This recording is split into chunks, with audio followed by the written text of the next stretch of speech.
प्यारे दोस्तों, आज हम इस अंतिम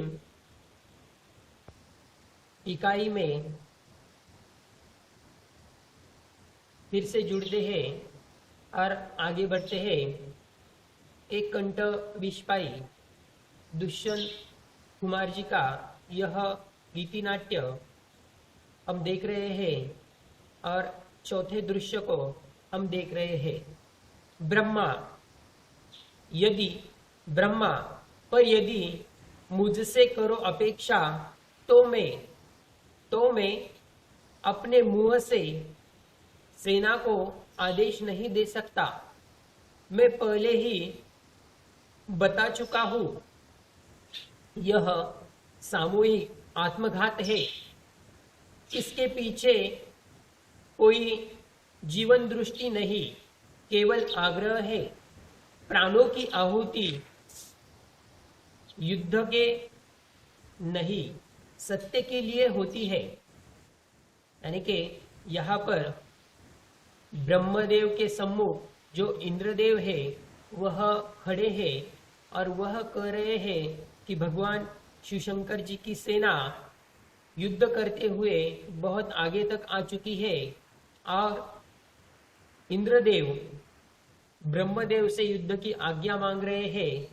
तो ब्रह्मदेव ने यह पंक्तियां कही है, आदेश नहीं दे सकता, मैं पहले ही बता चुका हूं, यह सामूहिक आत्मघात है।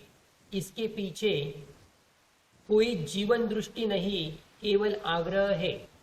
और वह कहते हैं प्राणों की आहुति युद्ध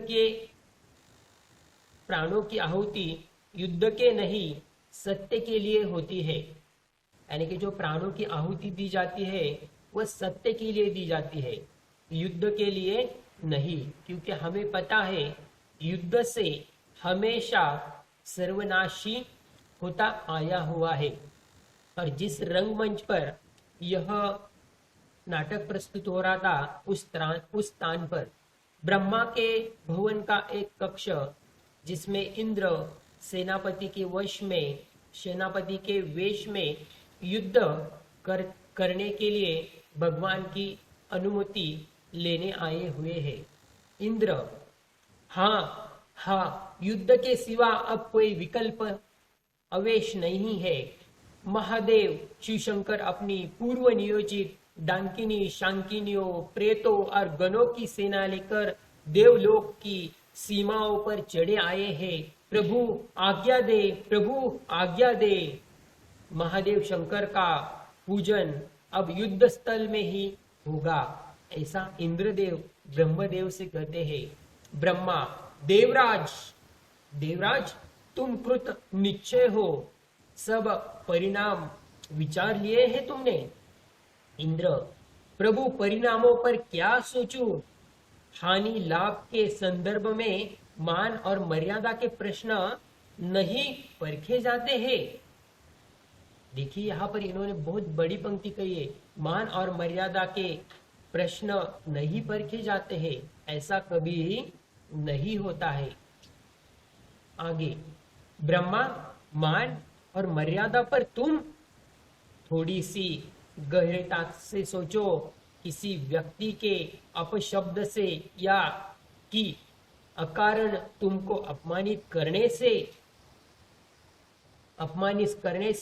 क्रोधित होने से अथवा क्रोधित करने से किसी का मान भंग,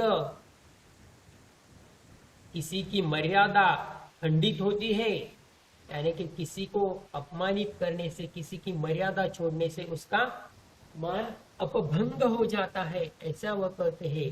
ब्रह्मा, फिर तुम अपने मान और मर्यादाओं के प्रति शंकित क्यों सेनाएं सजा रहे हो? इंद्र, एकमात्र व्यक्ति नहीं प्रभु, यह शासन की मर्यादा है। प्रभु, शत्रु के समक्ष शस्त्र से यदि मैं आज न उत्तर दूं तो त्रिलोकों में मैं कायरता के अपयश का भागी कहूंगा। क्या शासक का धर्म प्रजा की रक्षा करना नहीं है? और ऐसी दोनों की वार्तालाप चलती है।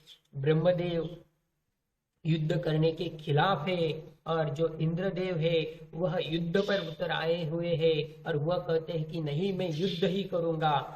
और युद्ध साक्षात किससे करने वाले हैं? वह त्रिलोक के पति महादेवादिदेव महादेव से वह युद्ध करने वाले हैं और उनसे वह ब्रह्मदेव से युद्ध के लिए परमिशन मान रहे हैं। ब्रह्मा और प्रजा की रक्षा करे युद्ध के द्वारा, और तुम प्रजा की रक्षा युद्ध से करोगे। सैनिक दरवाजा देवराज शिव की गण सेना निकट आ रही है, क्षण प्रति क्षण वह देखो कोल्हा बढ़ता ही जाता है, कोल्हा यानी कि बहुत भीड़ बढ़ती जा रही है। पृष्ठभूमि में बहुत सारा कोल्हा, यानी कि जहां पर दर्शक दीघा में से यह नाटक देख रहे वहां पर बहुत सारा कोल्हा, बहुत सारी चहल पहल दिखाई देती है। तेरह संपृक्ता स्व ज्वर की ज्वाला, 2 सहस्त्रभुजाधारी पारम अत्याचारी वीरभद्र उसका नायक है और हमारी सारी सेना द्युत और प्रतीक्षा रत है। क्या आज्ञा है? ब्रह्मा सोचते हुए, उनसे कह दो ठहरे और निकट आने दे महादेव की सेना को। सैनिक, जैसी आज्ञा प्रभु, जैसी आज्ञा। और यह कहकर वह निकल जाता है, विनीत होकर वह चला जाता है। इंद्र, देखा प्रभु महादेव की महाशक्ति का दंभ निहार, जैसे हम कृत्रिम कुट सदृश्य हो और धमनियों में हम सबकी रक्त नहीं पानी बहता हो। मैं कहता हूं सहनशीलता की कोई सीमा होती है। अब आज्ञा दे। आत्म सुरक्षा है विधान में, आत्मजात अधिकार सबका। ब्रह्मा, मैं आज्ञा दूं, लेकिन मैं तो आत्मघात को आत्म सुरक्षा नहीं समझता। इंद्र, आत्मघात? ब्रह्मा, हाँ आत्मघात, वही भी सामूहिक। मेरे अपने ज्ञान कोश में युद्ध शब्द का यही अर्थ है। यानी कि ब्रह्मदेव कहते हैं कि आत्मघात मेरे शब्दकोश में, यानी कि इन शब्दकोशों में यह आत्मघाती कहलाता है। कौन सा शब्द? युद्ध शब्द।